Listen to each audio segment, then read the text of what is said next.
I have had a lot of conversations about diet and exercise. Many ask me, can I eat less and exercise more to be healthy? Or few even go to an extent asking, I have no time to exercise, so can I eat little that is healthier for me? And can that help me in lowering the mortality risk? And some also ask me very interesting question like, do we have any drug that can mimic the physical activity or exercise? So today, let me address this question that are interesting and needs to be talked about.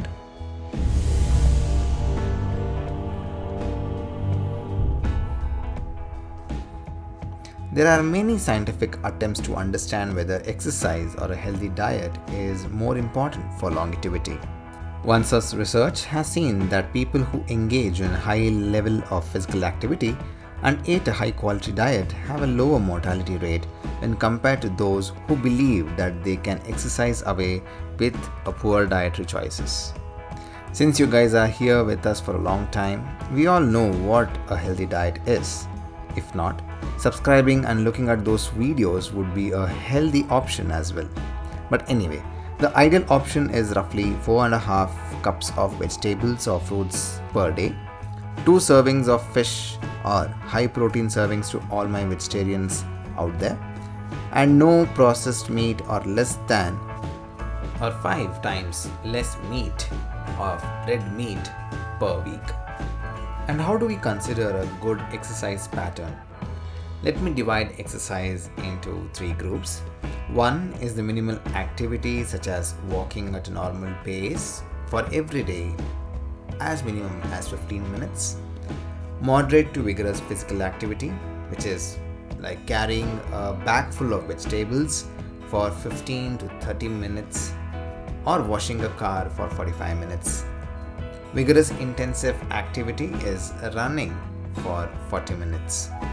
When compared, it seems that physical inactivity or inactive individuals who ate the lowest quality diet with those who were engaged in the highest activity levels and eating highest quality of diet, the mortality there reduced by 17%.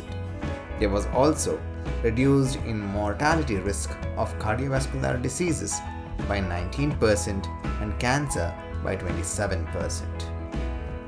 The higher the levels of moderate to vigorous physical activity, the greater the reduction in all-cause and cancer mortality risk, with the most active group attaining a 13 to 14% reduction over the least active groups.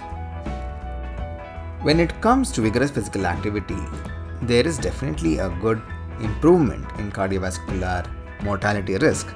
But when you compare it with the first 2 groups of normal walking to moderate physical activity, this seems to be in a higher risk than these two.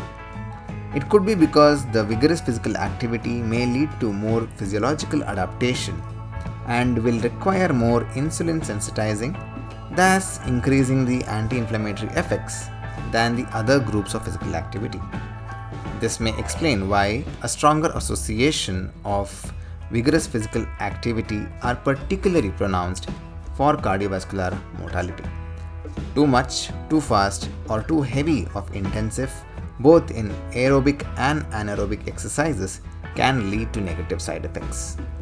So when it comes to a good exercise pattern, you always need to think about 150 to 225 minutes of weekly moderate intensive cardiovascular activity such as walking fast or playing tennis, pushing a lawn mower or anything of that sort, and about 60 minutes of low to medium intensive resistance exercises such as carrying weights like bringing vegetables from the market or bringing groceries from the market, or even lifting heavy weights across your home from one place to the other, reordering your bed, or probably changing the location of your chairs, stools, sofas.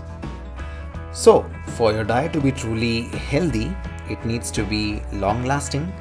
Quick fixes do not work, and starting a diet plan that won't last long term isn't effective. Having said about diet, many of us also thought that could we replace exercise altogether. Research has shown that lifelong exercises to be beneficial for preventing bone health, and reduction in physical exercises results in bone loss. Research has also proven that muscle strengthening can have a moderate effect in relieving joint pains of people with osteoarthritis. So during one such studies, a research team identified a new compound called locamidazole as a potential therapeutic drug that can cause similar effects like that of an exercise. But unfortunately, it was tested on lab rats. The study has shown that the compound can reinforce bone and muscle without having any negative effect, and can function as a therapeutic drug by reinvigorating muscles and bones, which mimics the physical activity.